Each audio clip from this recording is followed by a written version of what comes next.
Hey YouTube, this is Eric.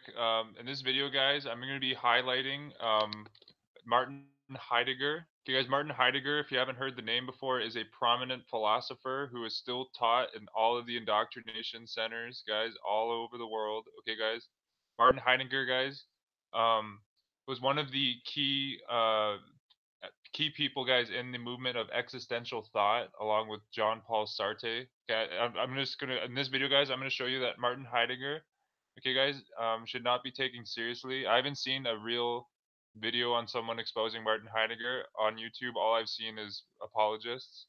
Okay, guys, and I'm gonna be reading you guys some quotes from this text here, guys, from Emmanuel Fay.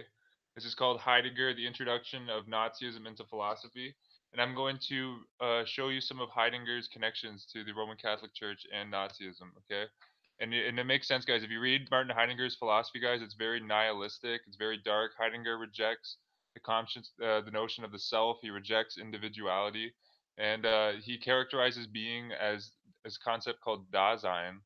Okay, everyone is Dasein. Essentially, it's a concept of being thrown into the world. And if you research, guys, I'm going to read you some quotes from this book. Okay, you're going to see that what Heidegger's philosophy, guys, cannot be separated from his political views. Okay, guys, and his moral views. Okay, and he's a fascist. Okay, guys, so this is Martin Heidegger here. Okay, interesting, guys. If you go to on his page, you see, guys, Martin Heidegger, guys, was raised a Roman Catholic. Okay, guys, can't make this shit up, guys. Martin Heidegger, guys, entered a Jesuit seminary as a youth. Okay, but it says he was turned away because of his health. Okay, and you see, your guy Martin Heidegger, guys. I'm gonna read you. He started studying theology at the University of Freiburg. Okay, he was very influenced by this man here, guys, Edmund Russell, who is a Jewish philosopher. And I'm gonna show you guys that Martin Heidegger just shows the character of Heidegger. Heidegger is influenced by Edmund Husserl. Okay, guys, and Heidegger, guys, banned Husserl from scholarship at the University of Freiburg because Husserl was a Jew. I'm gonna show you that. Okay, so Heidegger, guys, is influenced by Neo-Thomism. Okay, guys, and if you know that is Saint Thomas Aquinas. Okay, the Catholic theologian. Okay, this the one of the originators of communism. So you see, you guys, Martin Heidegger, guys, got married in a Catholic ceremony. Okay, guys. Um, a few months before his death, guys, Martin Heidegger met with Bernard Welt, a Catholic priest at Freiburg University, a professor and earlier correspondent. Okay, you see, you guys, it is known that it included talks of Heidegger's relationship to the Catholic Church. Okay, and Heidegger's subsequent Christian burial, at which the Catholic priest officiated. Okay, so Martin Heidegger, guys, befriended this Jesuit priest. Okay, guys, near the end of his life. Okay, guys, can't make this shit up. Okay, um, you see, you guys, he was he Heidegger, guys, is very influenced through Aristotle. Aristotle, guys, if you watch my video on Aristotle, Aristotle, guys, in his philosophy postulates that it's divine for a human being to be a slave. Okay, guys, Aristotle was a complete aristocratic philosopher. Okay, but see, you guys, Heidegger meditated through Catholic theology. Okay, can't make this shit up. Okay. And again, guys, the book I'm gonna be reading to you from on Heidegger is from this guy here, guys, Emmanuel Fay.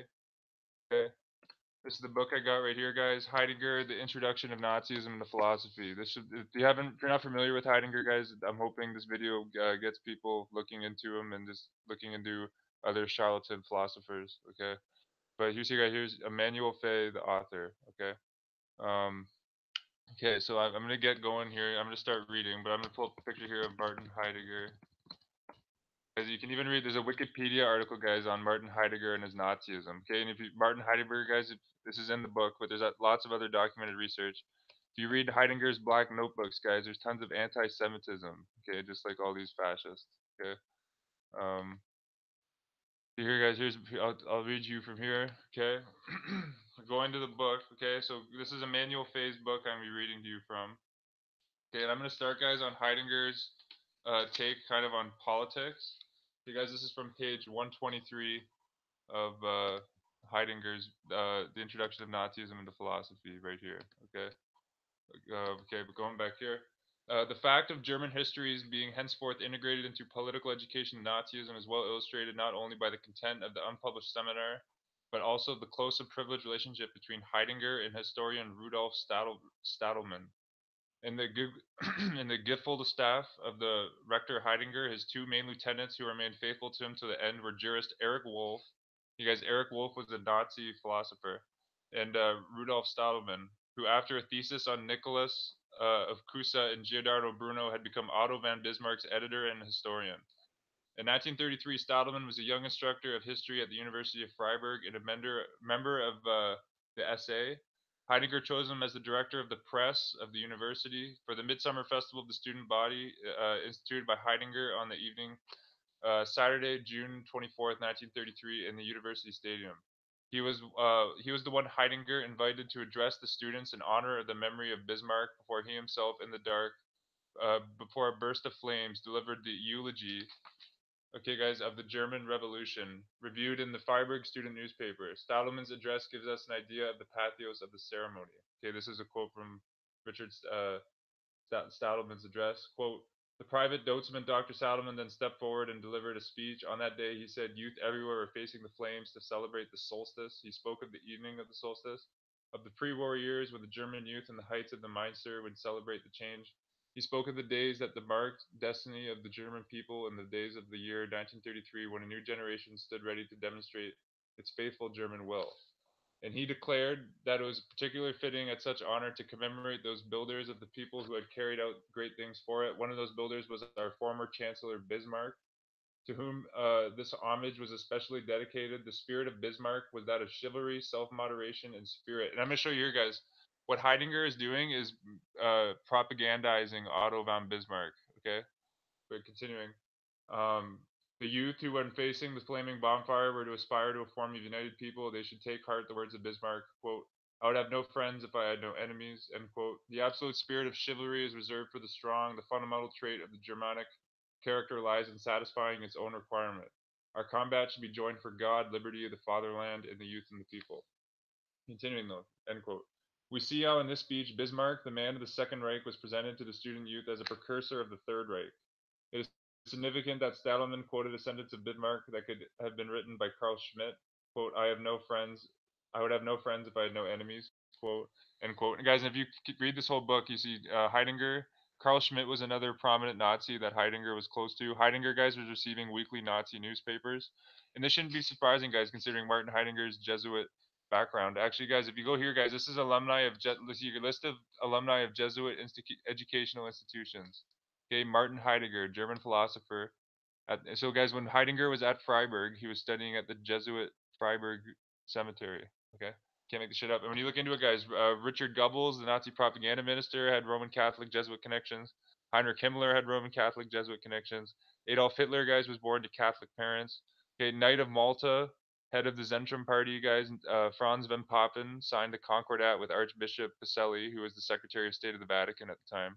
Okay, guys, but the Roman Catholics in Germany, guys, are very powerful at this time. And the guys, you have to, if you haven't watched my previous videos, and there's tons of research out there, guys, the Catholic Church, the Jesuits created Nazism. Okay, just like they created fascism in Italy with Mussolini, and they created fascism in Croatia with Ante Pavelic. Okay, we're continuing. The unity of the German youth and the people, guys, in Heidegger's philosophy is structured in Nazism, according to the opposition friends' enemies. As we will see, this dichotomy is primarily in Schmitt a discrimination of racial nature. Under the guise of, quote, the spirit of chivalry, there is something far more sordid going on, for this invocation of, quote, New Germany, these appeals to the united people, and these speeches to the young people of the university before the bonfires, all are indissociable from the book burnings organized at precisely the same period by the Deutsch students. And guys, at Freiburg University, where Heidegger was rector, they were doing book burnings, guys, burning Jewish books. Okay. And I've shown that the flames before which Stadelmann, then Heidegger, perioded had the value of symbolic burning, quote, of non-German books, regardless whether the rain did or did not allow the material burning books to take place. On October 1933, and guys, 1933 is the year the Vatican signed the Concordat with Germany, when Rector Heidegger organized his first camp at Tannenberg, where the Nazi members met, handpicked from the universities of Freiburg, Heidelberg, and Kiel. It was Stadelmann that Heidegger entrusted the task of being the Führer of the group from Freiburg. One of the most explicit objectives of these camps, clearly stressed in both the announcement prospectus written by Heidegger and in the Stadelmann bequest of compliments, in correspondence to that time between Heidegger and Stadelmann was to put to rest and to reinforce the bond between Führung and Glugelstaff, which are German words. So it was in that tragic episode, Heidegger sacrificed his faithful Stadelmann by ordering him to leave the camp on the day before he was supposed to give his speech. Heidegger later takes him to task in a letter October 11th for having stayed in the camp in the early hours of the following morning. Stadelmann responded with a pathetic letter assuring him of his obedience and affirming that he understood very well that the goal of the revolution, the university, is the essay student. Okay, guys, which is the socially engineered Nazi youth student. Martin Heidegger, guys, was involved in social engineering. Okay, guys, his philosophy is nothing philosophical about it. Okay. Shortly thereafter, it was again to Stadelmann that Rector Heidegger turned this time to an open public lecture series required for all students on the task of spiritual life in the National Socialist State. Okay. Um, the titles of several lectures organized by Heidegger show the intended goal to introduce at the University of Freiburg a requirement to teach the political and racial doctrine of Nazism. We find, for example, for the winter semester of 1933-1934, the following titles at the times difficult to translate. Terms being so charged with the connotations in the language of the Nazis. Quote, the present day economic life considered in a historical political matter. Okay, this is the title of Heidegger's one lecture. Another lecture title, quote, racial hygiene and its significance for demographics policy from work camp to work service. Another lecture title, the teaching of fatherland, of national Deutschrum, and for the summer semester of 1934, social hygiene and demographics policy, the teachings of the German Heimat. Okay. On November 1933, the 10th anniversary of the 9th of November 1923 march in front of the Friedelner of Munich, and 3 days before the Pasquale in favor of Hitler, Stadelmann gave a lecture in the presence of the rector and the assembled professors and student body. It was titled, quote, The Historical Self-Consciousness of the Nation. The presentation in broad strokes that is given of German history from Luther to Bismarck is very close to Heidegger's historical evocations in his seminars. Moreover, this lecture by Stadelmann helps us understand why and in what direction Heidegger would in his seminar on political education use the term, quote, self-consciousness. And guys, another interesting quote from this book, if you read, guys, Heidegger was quoted, guys, in his 1933 seminar on Hegel and the state. You know, guys, philosopher Hegel is famous for his Hegelian dialectic, which the Jesuits use so much. But Martin Heidegger said, guys, that the principles of Hegelian philosophy started in 1933 with the election of our Führer. Okay, Heidegger said that. If you read this whole book here that I'm reading you from, okay. Um, okay, continuing though. Self-conscious, guys, had been banished from his vocabulary since Being in Time. And guys, that's what, if you read Being in Time from Martin Heidegger, that's Martin Heidegger's known as his magnum opus. Okay, there is no mention of individual consciousness. Okay, there is no mention of life being having a purpose to it. Okay, it is all nihilistic, fascist philosophy. Okay, guys, it is getting it is Martin Heidegger and these other Nazi social engineers, guys, to try to attempt to strip the individuality from all the people in Germany. Okay, guys. So now the German people know identify themselves as Dasein. Okay, and when you identify yourself, Martin Heidegger, guys, does lectures on the ontological origins of the state. Okay, and essentially he says, guys, that the goal of the German people is to serve the Führer and to serve the state. Okay, guys, it's complete Jesuit philosophy. Okay. Um. Okay, continuing though. Okay. Yeah, where is it? There's a quote here on Bismarck. Okay, um, where was it? And guys, there's a reason Heidegger, guys, quote is very. I want to find the quote here. Um, hold up. Oh, I lost the page. Bear with me, guys. Okay, actually here, guys. So, guys, Martin Heidegger is very, very rough on Bismarck. Okay, we saw here, guys, how Heidegger and Stadelmann were propping up Bismarck. Oh, actually, I gotta put my charger in. Hold up, guys.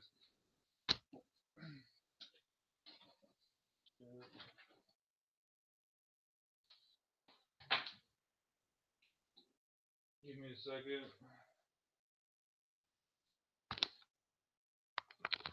So, guys, we see how Martin Heidegger and one of his henchmen, Robert Stadelmann, another Nazi historian, guys, were using Bismarck as a propaganda to the students at Freiburg, saying that Otto von Bismarck was ushering in the Third Reich. Okay, but I'm gonna show you here, guys. So this is a quote.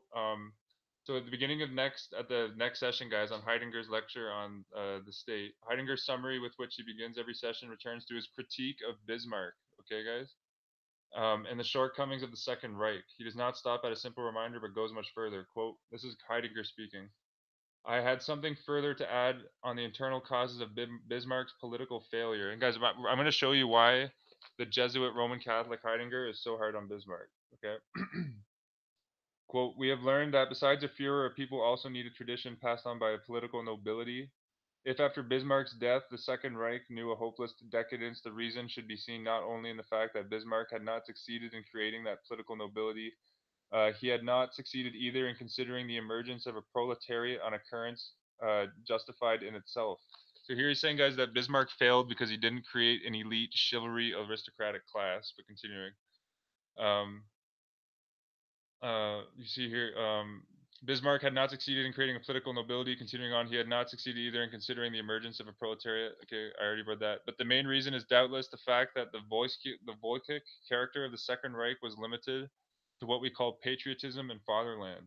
In themselves, these elements of 1970 to 1971 unification should not be evaluated negatively, but they are totally insufficient for a truly Volkic state. Okay, I'm going to show you guys because look what Otto von Bismarck, some of the history of him, guys. Otto von Bismarck, guys, wasn't having it with the Roman Catholic Church and the Jesuits. Okay, he wanted to subject the Roman Catholic Church to the German state controls. Okay, guys. The term came into use 1973 when the scientist and Prussian liberal statesman Rudolf Virchow declared that the battle with the Roman Catholics was assuming, quote, the character of a great struggle in the interest of humanity, end quote. Okay. Bismarck, guys, was a staunch Protestant and never trusted the Roman Catholics. Huh. Maybe that's why, guys, Roman Catholic Heidegger, guys, is always so hard on Bismarck. Okay. See, and guys, and he was ridiculing Bismarck, guys, for not creating a political nobility. Okay, guys, how elitist and fascist is that? Okay. I'm just going. Okay, continuing here though. Guys, the conflict began in. Actually, I see you guys. The Roman Catholics who were represented by the by the Center Party in Germany, guys, in 1870, were distrusted of the predominance of Protestant Prussia within the empire, and often opposed Bismarck's policies. You guys, the conflict began in 1871 when Bismarck, supported by the liberals, abolished the Roman Catholic Bureau. Okay, this is why Heidegger, guys, hates Bismarck, and this is why you see all these Catholic disinformation artists, guys, who are coming out and saying that Abraham Lincoln is a tyrant. Okay, because Abraham Lincoln was speaking out against the Jesuits. Okay, guys, and Abraham Lincoln, just like Samuel Morse and Charles Chinnicky, knew the true agenda of the Vatican. Okay, can't make this shit up. Okay, guys, in June, all religious teachers were excluded from state schools, and the Jesuit order was dissolved in Germany. Okay, this is why the Nazis, okay, guys, people like Heidegger, spread so much propaganda with Bismarck, okay, because they hate Bismarck. Okay, because Bismarck expelled the Jesuits. Okay, you can look at, you can't make this shit up. Okay, check this out, guys, and you can even look the Jesuit laws, guys, in 1872. These were the laws in Germany from Bismarck that forbade Jesuit institutions on the soil in the new German Empire. Okay, can't make this shit up. Pause the video and check that out. Okay, we see here, guys. See, I'll leave this up. Okay, so you can, so just take that note, guys. And if you read this whole book, you'll see more on Heidegger's um, ridiculing Bismarck and speaking out against Bismarck, just like Heidegger, guys, tries to take down Descartes because Descartes teaches an individuality, and Descartes' philosophy is very metaphysical and spiritual and self-empowering. Empowering. Okay, and this is what these social engineers like Heidegger are all about, guys. It's taking the power out of the individual. Okay, guys, so he can be subject to the state. Okay, but continuing. When this is from a different chapter, page 41. When Heidegger assumed the functions of the rector of the University of Freiburg, it was after being elected on April 21st, 1933, by a teaching body that had just undergone the exclusion of all of its Jewish teachers. Like I told you earlier, guys, Heidegger was involved in banning Jewish teachers from the university. Okay. Universities of the Reich had indeed applied its sinister law of the reconstruction of public functions. On April 7th, 1933, again, guys, 1933 is the same year. Okay, I'll pull this up. Okay, Vatican, Germany. Guys, and if you want a great link on the Nazi connection to the Nazi connection, I know spirituallysmart.com, guys, is a great blog post on it, but it's documented in books as well. Okay, so you're here. 1933, guys. This was the same year, guys. You see that Heidegger was enacting his Jewish anti-Semitic legislation at the University of Freiburg. Okay, the Vatican and Nazi Germany, guys, signed an agreement. Okay, and again, I prove to you without it's undeniable, guys, that Martin Heidegger was educated by Jesuits and he was Roman Catholic his whole life. Okay, can't make this shit up. Okay, okay. Continuing though. Um, okay, on April 4th, 1933, and again, I showed you guys Edmund Husserl, guys, was Heidegger's like mentor philosophically. On April 14th, 1933, Edmund Husserl, professor emeritus at the University of Freiburg, was stripped of his emeritus status and dismissed. Heidegger's assistant Werner Brock was also dismissed because he was half Jewish. Gerhard Husserl, the son of the philosopher and a World War I veteran who taught law in Kiel, suffered the same fate. The main reason why Wilhelm von Mordor was the presiding rector has resigned after 2 weeks was because he did not recognize that ipso facto state of affairs by taking over the rectorate less than 10 days after Husserl's dismissal. Heidegger did then accept the situation. In fact, there is no known record of any protest on his part against the suspension of his former teacher or his assistant. Okay, guys, because Heidegger's a nihilist, guys. He's a fascist. He's self-centered. Okay, guys. He's a piece of shit. Ultimately, okay, he's working with the Jesuits. Okay. Um, Under these circumstances, the discussions of whether Heidegger did or did not bar his teacher Husserl from the access to the philosophy seminar and the university library do not go to the essential point, since it has been established that when Heidegger assumed his functions on April 23rd, 2 days after being elected, he thereby confirmed in doing so the situation in which Husserl was excluded from the university. Okay. Furthermore, and to this point too often overlooked, during the following days and weeks, the terms in which Heidegger and his wife expressed themselves. And if you look into it, guys, Heidegger's wife, you guys joined the Nazis before Heidegger. Okay, guys, and I showed you got Heidegger married his wife in 1917. Heidegger joined the Nazis in 1933. Heidegger's wife got joined the Nazis in like 1924. Okay, and you see it was a Roman Catholic ceremony that they got married in. Okay, on April 29th, 1933, guys, 2 days before Heidegger officially joined the NSDAP, the Nazis, Alfred Heidegger, in her name, but also in the name of her husband, sent a solemn, compassionate letter to Malvern Husserl. Okay, guys. So that's Husserl was Heidegger's teacher. Okay, guys. And Heidegger expelled him from the school. Okay, which is hilarious. Yeah, I'm not going to go too much further. I'm just going to see if I can find some other good quotes here from the book. Okay, just to highlight Heidegger's mindset. Okay. Um, you see here. So you guys, Heidegger, and actually, here's a bit on Heidegger's main book, Being in Time. Okay, 2 years after delivering his 1925 lectures, okay, Heidegger published the work that would make it possible for him to exceed Husserl at Freiburg and bring himself notoriety beyond the borders of Germany, particularly thanks to Sartrean existentialism in France. And guys, the philosopher Sartre was a Marxist. Okay, through the latter was quite a different inspiration. Heidegger's book, Being in Time, presents the paradox of an ontology without categories, a paradox heightened by the fact that at the same time, Heidegger rejects the Aristotelian category of substance.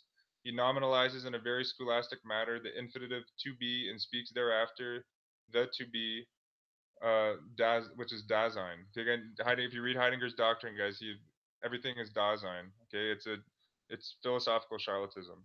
Further, he replaces the Kantian transcendental analytic with the analysis of existence and proposes, quote, existentials. Heidegger characterizes this as being in the world, being with, being towards death, and so on. An Elihu of table of cat in the an Elihu of the table of categories, the contrast between the existential intent of the topic and the very scholastic ponderateness of the exposition has fascinated some and rebuked others, but the apparent indetermination of the content has Lowth shown contributed considerably to its favorable reception. Okay, yet there are in this work quite a number of signs that should have made philosophers wary, beginning with the elimination of the word man. Again, guys, when you read like real philosophers like Manly P. Hall, like Leibniz, like Plato, okay, guys, they use the word man. Okay, guys, and Heidegger does not use the word man. Heidegger doesn't use the word self. Okay, guys, doesn't use the word individual. Okay. Um, so you guys, the word man is dropped for being too determinate, into which Heidegger prefers the term in appearance less determinate existence. Again, guys, what Heidegger calls Dasein. Thus, the author maintains ambiguity. The reader may believe that he or she is dealing with a description of individual existence, while in fact something very different is involved. Okay, guys. Yes, what Dasein is, guys. Ultimately, guys, we live in the legal fiction realm. Okay, guys. And ultimately, this is what Dasein is. Okay. All you got to do, guys, is go to person Webster 1828. Okay. Okay. Right here, guys. Webster's Dictionary 1828. You see, what is a person? Okay. This is what Heidegger's philosophy is. Okay. A human being, and definitely one, a man. Let a person's attainments let a person's attainments be never so great. He should remember he is frail and imperfect. And this is another great this encapsulates Dasein's doctrine right here, guys, from the Jesuit fascist Nazi Heidegger. A person is, quote, a human being represented in dialogue, fiction, or on the state character. A player appears in the person of King Lear. Okay? Okay, you can't make this shit up, okay? Look, in law, guys, look what a person is in law. In law, an artificial person is a corporation or body politic. Okay? So you see, this is what Dasein is, guys. What this concept of Dasein is, guys, is you existing as a slave to the fascist government. Okay, and in Heidegger's context, he was in Nazi Germany. In Nazi Germany, just like all these other world governments, guys, is run by the Jesuits. Okay, it's one of the most extreme cases of a government being run by the Jesuits. But this is what Dasein is, guys. It's you see, guys, German word that means being there. Okay, it's just you're fictional. You're a fictional entity when you're Dasein. You don't exist. Okay, you're a you're a puppet being represented by a straw man. Okay. Actually, and guys, here's another one. You go straw man, Webster's 1828. Okay. Um, okay, where is it? Okay, right here. This is a great blog here too, guys. I recommend Ben Richardson's blog here, guys. Reality blog. Okay. Um, I'm gonna see. He defines straw man here in the dictionary.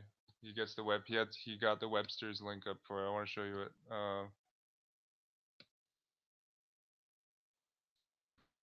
And guys, this is what Dasein is, guys. Dasein is like it's when you're just registered, guys, with your legal fiction last name. You're just that's the real Matrix. That's what the Matrix movie is telling you about. Okay, guys. Um, going back up here though. Okay. And guys, this is what it's all about, guys. It's a falsehood. Okay, look at this word. Look at the definition of a falsehood. Okay, that's what your legal fiction identity is. Okay, it's an intent to deceive. Okay, continuing up here though. Okay, look at the word simulate, guys. This is what Dasein, guys, is like a simulation to put a legal fiction existence as you. Okay, because if you read into Heidegger, if you especially this book Being in Time, there's no mention of any individuality. Okay, there's no mention of spirit. There's no he doesn't. It's honestly it's such a joke. Okay, he doesn't go into how the human body works. Doesn't tell you about the spinal cord. He doesn't go into astrology. He doesn't go into magnetism. He doesn't go into electricity. He doesn't go into anything. Okay, like Heidegger is a complete charlatan. Okay, but this is what he is doing. Okay, nihilistic doctrines like Heidegger, guys, are propping up the legal fiction system, guys, is to get us to identify ourselves by our legal fiction fake names. Okay. And you see here, guys, what this is what it is. A simulation, guys, is assumption of appearance which is find false or counterfeit. In civil law, simulation is misrepresentation or concealment of the truth. Okay. Can't make the shit up. So guys, also at the awake souls, guys, awake souls is pushing that we live in a simulation. We live in a simulation. Now that you know the definition of simulation, you'll see that he is a charlatan. Okay, we do not live in a simulation.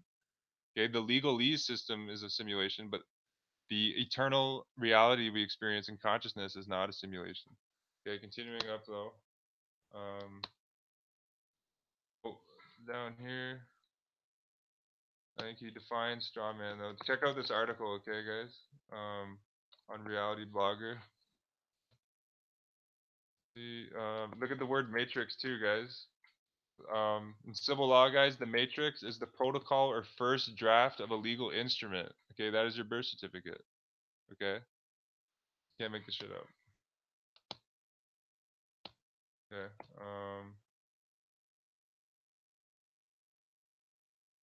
Moving down. Yeah, it might be a different article. But yeah, check this out, guys. It's good information. Okay.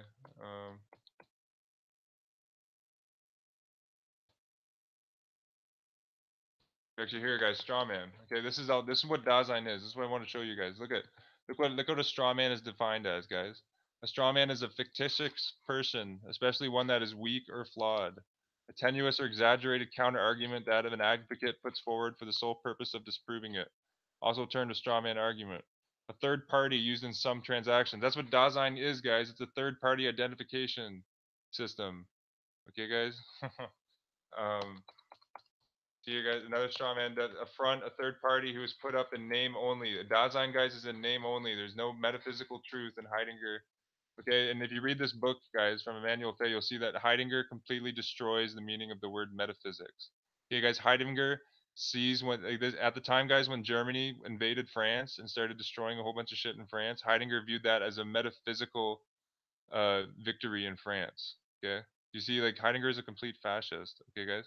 Look, guys, a straw man is a person who purchases property for another to conceal identity of a real purchaser or to accomplish some purpose otherwise not allowed. Okay, straw man, a weak or imaginary opposition. That's what Dasein is. Okay, dummy, one who holds legal title for another. Okay, that's what our current legal fiction paradigm is. Okay, but continuing, I'm just gonna read a couple more quotes from here. I'm gonna wrap up the video. Okay, you see, you guys, Martin Heidegger was I'm gonna show you he affiliated himself, guys, with some hardcore Nazis. Okay, guys. Another a hardcore Nazi that Heidegger affiliated himself with, guys, was Ludwig Klaus. Okay, guys. If you look into that, okay. Um,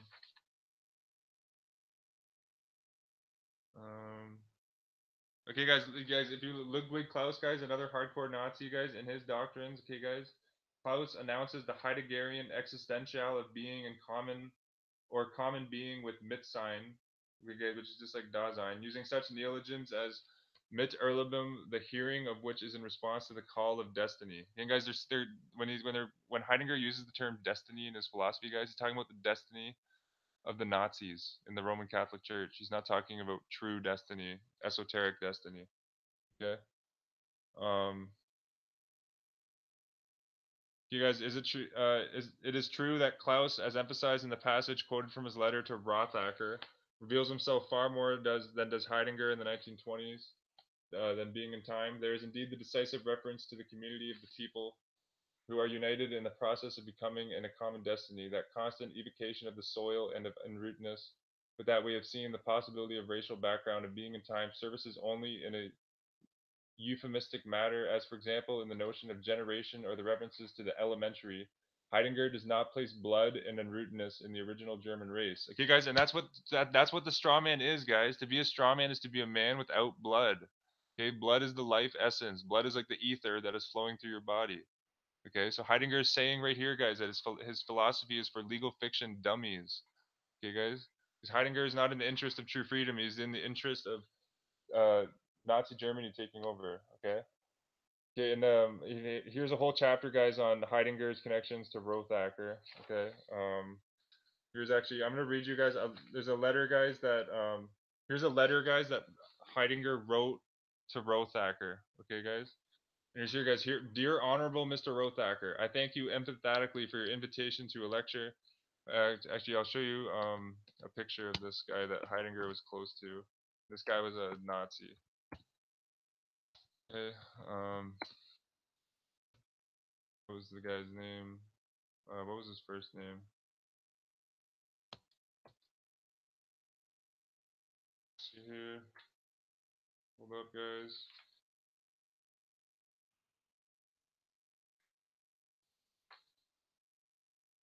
Um,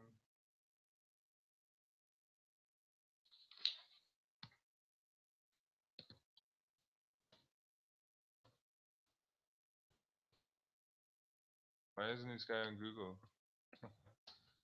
Nazi philosophy. Um, I don't know why this guy's not on here. Okay, but yeah, there's a connection. I'm gonna read you this note, guys. It's from Martin Heidegger to Mr. Rothacker. Okay, guys, and this was written in this was at a philosophy seminar at the University of Freiburg, August 1934. Okay,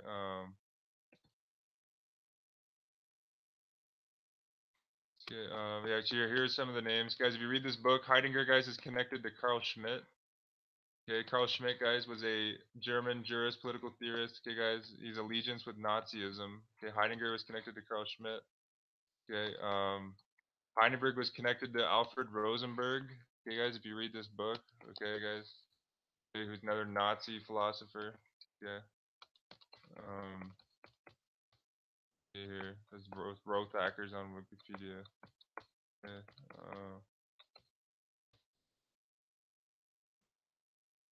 okay, that's bullshit. Madame Blavatsky has nothing to do with Nazism. Okay. If you look into it, guys, Friedrich Nietzsche, guys, if you read the book, Heidegger loves Friedrich Nietzsche, and a ton of Nazis love Friedrich Nietzsche. Okay, this book exposes that Adolf Hitler went to visit the Friedrich Nietzsche archives when they were opened in 1935. Okay, but I'm going to end the video with this, guys. Um, this is a letter from Heidegger. Okay, dear Honorable Mr. Rothacker, I thank you emphatically for your invitation to a lecture, but it so happens that we are beginning on the 26th of October in the Black Forest a camp lager for the philosophical or the theological disciplines and those that are related to the natural sciences, the direction of which I have taken over. I thank you very much for having set me on your philosophy of history. As well as I can judge for the moment, you have made a fruitful approach to the construction of the whole thing. Bearing Haltung aims at an essential milieu of historical being if it is not interpreted fallaciously in a psychological mode. You guys, Heidegger, guys, if you read his books, there's no mention of psychology. Okay, no mention of the subconscious. Okay, tell you guys, thinkers like Carl Jung, Madame Blavatsky, Manly P. Hall, this would just laugh at Heidegger. Okay, guys, Heidegger's a charlatan. Okay. Continuing though, my speech broadcast on the radio, quote, "Why do we stay in the province?" will soon be republished. Privatum, you are already on the list to receive a copy. I was interested in hearing about the new German research. I could soon have works available for it. Is there any possibility of placing these works on the collection? Or is it the whole thing not yet sufficiently advanced? End quote, your Heidegger. And he ends it, guys, with Hail Hitler. Okay, so there's no guys. A Heidegger apologist, guys. Like he's undeniably a hardcore Nazi. Okay, guys. And I just read a few clips from it. Okay, you see here. I've also exposed, guys, that Heidegger was spreading propaganda on Bismarck. Okay, and he hated Bismarck. Okay, guys. Why? Because the Bismarck banned the Jesuit order. You guys, and I showed you Martin Heidegger, guys, was influenced by the Jesuits. He was Roman Catholic his whole life. Okay, guys, he's on the Jesuit alumni list. Martin Heidegger, German philosopher. Okay, the implications of this are huge, guys, because the Jesuits created Nazi Germany. Okay, guys, study up on that. Okay, I recommend uh, David Kurtzer's two books that I own, The Pope and Mussolini, which shows how the Pope was working with Pope Pius XI was working with Mussolini and a bunch of Jesuits. Foster Cesare Venturi for one. Okay, in Italy. Okay, he goes all the way up to he covers Nazi Germany too. Okay, and also check out David Kurtzer's book, The Popes Against the Jews. Okay, you see here, guys. Martin Heidegger is an absolute philosopher. His concept of Dasein is nothing but nihilism. Okay. And I hope this video, guys, if you're not familiar with Heidegger, I hope it opens your eyes. And I just hadn't seen an objective video on Heidegger out there on the internet, so I wanted to get this out here. Okay, and again, guys, check out this is the book I was reading you from, the passages from his unpublished seminars. Okay, check this out. It's great. It's documented. It's scholarly. Okay, but that's all for this one, YouTube. Peace and love. Namnas.